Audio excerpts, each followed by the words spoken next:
A ver, estamos con el doctor Miguel Ágreda el día 19 de octubre del 2012 en la Escuela de Lengua y Literatura.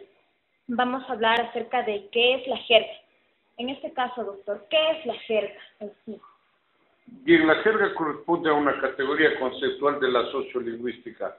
En términos generales, es un lenguaje especial creado, inventado por un grupo de personas para que sea entendido solamente por ese grupo. En tal virtud es, en cierto sentido, un producto de creación colectiva, que entre otras características tiene la de ser circular, cerrada completamente. Sí. ¿Cuándo llegó a Ecuador la jerga? Bueno, la jerga es, ante todo, hablemos de la jerga urbana, que hay varias clases de jerga de contrabandistas, jerga de militares, jerga de médicos, jerga del lumpen. Y yo le hablo de la jerga del lumpen porque es la jerga que mayormente ha influido en la lengua generacional de los jóvenes, ¿no es cierto?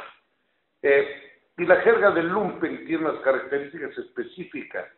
La jerga del lumpen ha sido creada en grandes núcleos urbanos. La jerga del lumpen no es una jerga campesina. Entonces, aquí sacamos una deducción que hace 80 años, por ejemplo, no debió haber existido jerga en Guayaquil o en Quito, o en Guayaquil muy escasa, en Quito casi nada, porque no eran ciudades grandes. Guayaquil tiene la ventaja de ser puerto y de estar abierta a influencias lingüísticas, pero esa clase de jerga no la existía. Si hablamos en términos históricos, la jerga lumpesca, que se introduce desde luego en los sectores laborales, en los obreros y entre los estudiantes, y llega a tener un nivel de lengua popular, es una jerga que se conoce como entre las más antiguas, o se la especifica como entre las más antiguas, a la de Nueva York, el slang. Joshua Fishman habla del slang alrededor de 1860, por ejemplo.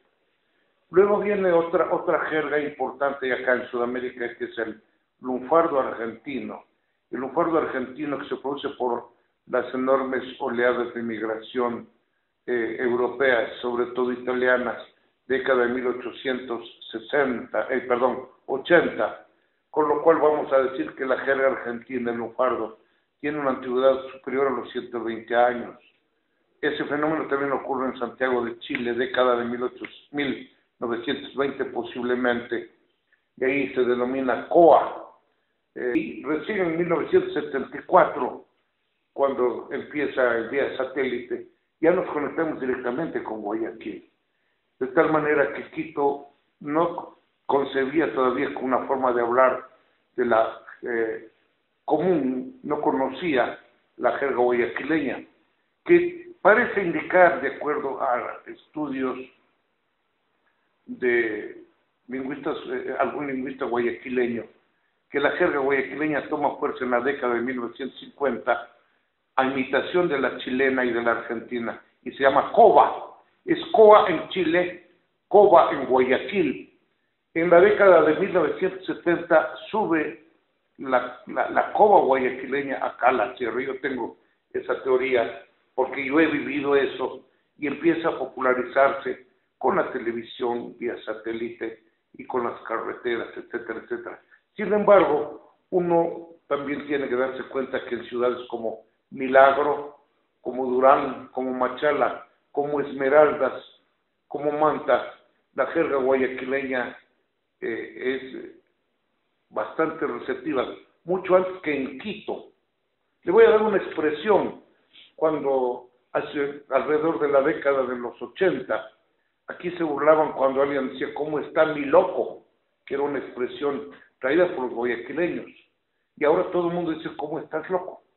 Hay una especie como de gigantesca transformación acentuada por los medios de comunicación, y creo que eso continúa porque ahora se internacionaliza fácilmente a través del internet. Entonces nosotros vivimos una especie de aparición de diversas jergas, no de una sola, que determinan una especie de enorme caleidoscopio, enorme mostrario o muestrario de diversas formas de hablar. Eso es lo que está sucediendo, o sea, limitarse a que nosotros copiamos la jerga guayaquileña tal vez sería bueno para la década del 80.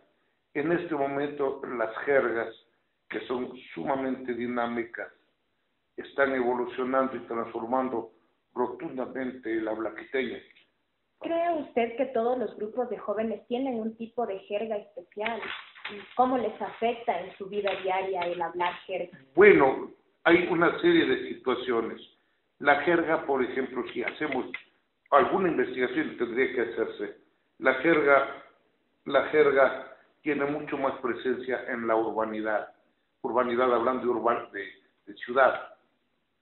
En el campo no, en el campo prevalece todavía la lengua popular.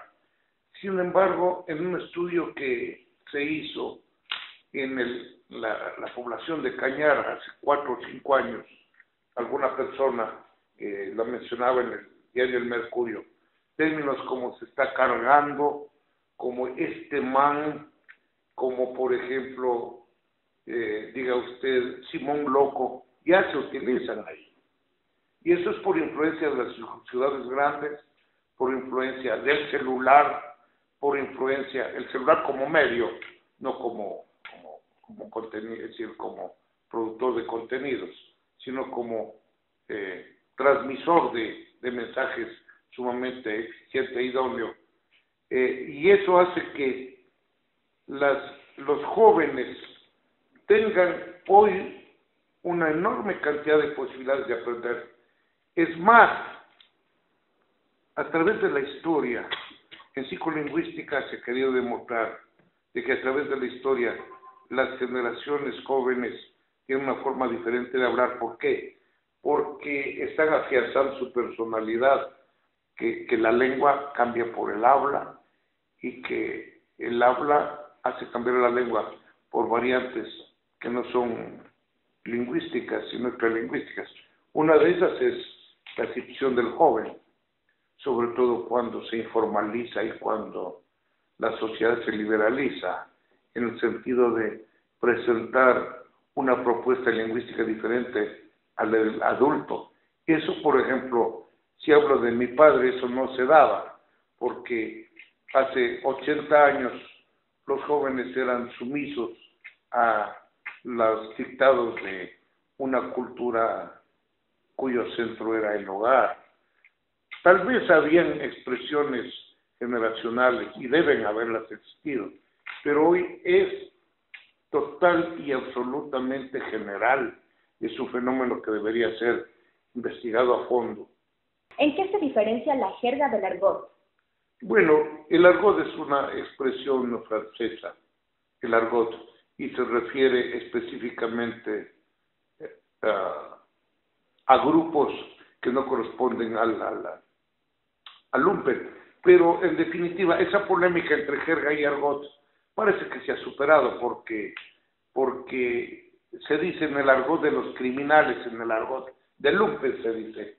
Entonces, el argot es una expresión más bien francesa que serviría para expresar un contenido parecido al de la jerga, pero a través de grupos de trabajo, ¿no es cierto? En el argot del marinero, en el argot del carnicero, etcétera. ¿Tienen entonces tecnicismo?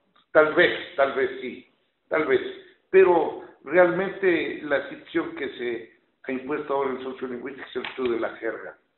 El medio posibilita el intercambio de la comunicación, y cuando los medios son más rápidos, esa comunicación es más intensa. Fíjese usted el caso de los blogueros, el blog, ¿no es cierto? Usted va a ver que el bloguero dedicado al rock usa una terminología propia, que si está en México o en la Argentina, la transmite un ecuatoriano en menos de 10 segundos.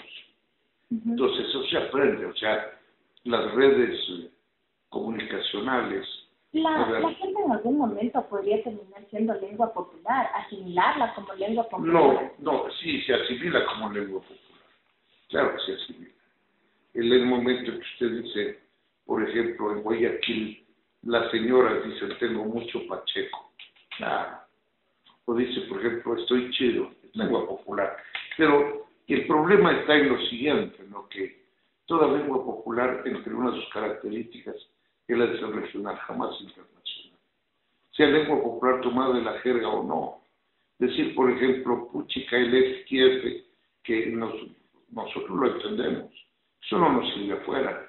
Por lo tanto, la jerga, que también tiene formas populares locales, se va a deshacer por sí misma cuando fuera no nos sirva. Crear una jerga universal tampoco es posible. Pero sí hay jergas que yo diría que son internacionales, como las del rock, por ejemplo, ¿cierto? O las de los delincuentes narcotraficantes, ¿cierto? O inclusive la de los ocupas, o la de los anarquistas, que son jergas, que sin embargo tienen un limitante, que cité al principio, toda jerga no es democrática, es excluyente. Es para que un grupo lo entienda y para que los otros no lo entiendan. Es el problema de ellos. Entonces no puede una jerga proponer ser una jerga internacional. Tiene hasta cierto punto eso que darse, pero luego viene el problema. ¿Hasta dónde quieren meterse los demás?